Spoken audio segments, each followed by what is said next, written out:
ஒரு தமிழகமே ஒரு அதிர்ச்சிக்குள்ளாக்குற ஒரு சம்பவம் இது. பல ஆண்டு காலமா புதிய தமிழகம் இது மாதிரி சம்பவங்களை தான் பேசிக் கொண்டிருக்கு. ஒரு காரணமே இல்லாம தேநீர் கடையில் நின்று கொண்டிருந்தவர்கள், சாலையோரம் நின்று கொண்டிருந்தவர்களை எல்லாம் கண்மூடித்தனமாக எதற்கு என்று யார் என்று பார்க்காமல் கண்மூடித்தனமாக தாக்கி 2 பேர் உயிரை விட்டிருக்கிறார்கள். பல பேர் படுகாயம் அடைந்து இன்னும் 2 பேர் தீவிர சிகிச்சை பிரிவில் மருத்துவ சிகிச்சை பெற்று வரக்கூடிய நிலை இருக்கு. தென் தமிழகத்தை பொறுத்த மட்டும் குறிப்பாக இந்த நாங்குநேரி பகுதி, மற்ற இடங்களிலும் கூட குறைந்தாலும் நாங்குநேரி பகுதியில இந்த ஜாதிகளின் தாக்கம் கூடிக்கொண்டேதான் போகுது. ஏதோ ஒரு ஜாதி சொல்ல வேண்டும்னு சொல்லல,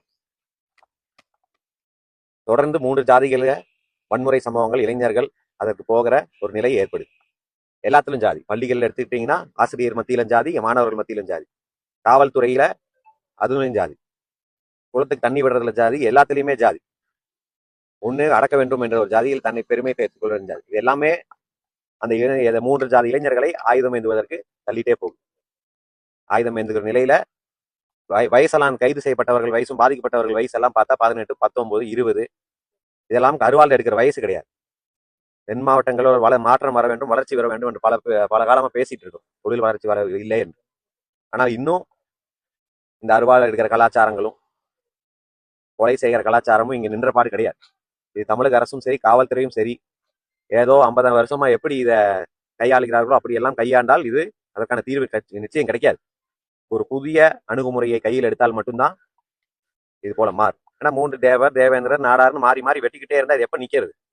எத்தனை இளைஞர்களோட வாழ்க்கை இதுல நாசமா போறது? நாங்களும் சொல்றோம், சும்மா வெட்டுறாங்க, மணக்கரையில மணிங்கிற சும்மா வெட்டினாங்க. பல பேர் சும்மா ஆடு மேய்ச்சிட்டு இருந்த வெட்டினாங்க, கால் மேல கால் போட்டு வெட்டினாங்க. இன்னைக்கு வெறும் தேநீர் கடையில டீ குடிக்கிறவங்களுக்கு கூட வெட்டுக்கிற நிலைமை.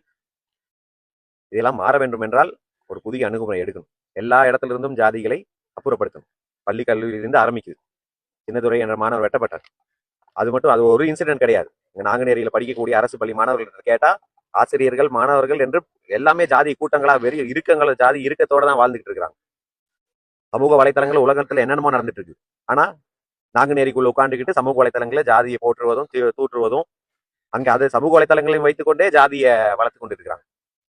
அப்ப இது ஒரு கடுமையான ஒரு இரும்பு கரத்தை கொண்டு அடக்குனா மட்டும்தான் இது முடியும்.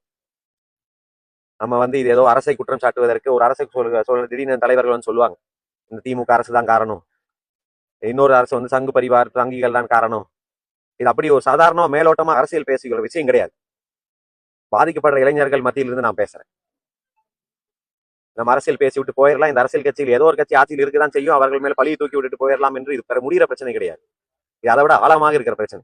அது புரியறதுக்கு இங்க இருக்கிற இந்த மண்ணில் இருக்கு திருநெல்வேலியில நாங்குநேரியில் இருக்கிறவங்களுக்கு தான் அந்த பிரச்சனை எல்லாம் புரியும். சில பேர் யாரோ அரசியல் பிழைப்புக்கு யாரோ ஜாதியில் தன்னை உசந்தவர் என்று காட்டுகிறதுக்கு மீண்டும் மீண்டும் இளைஞர்களை தூண்டி விடுறது. எல்லா ஜாதி இளைஞர்களும் தான் பாதிக்கப்படுறான், ஒரு ஜாதி இளைஞர்கள் பாதிக்கப்படல.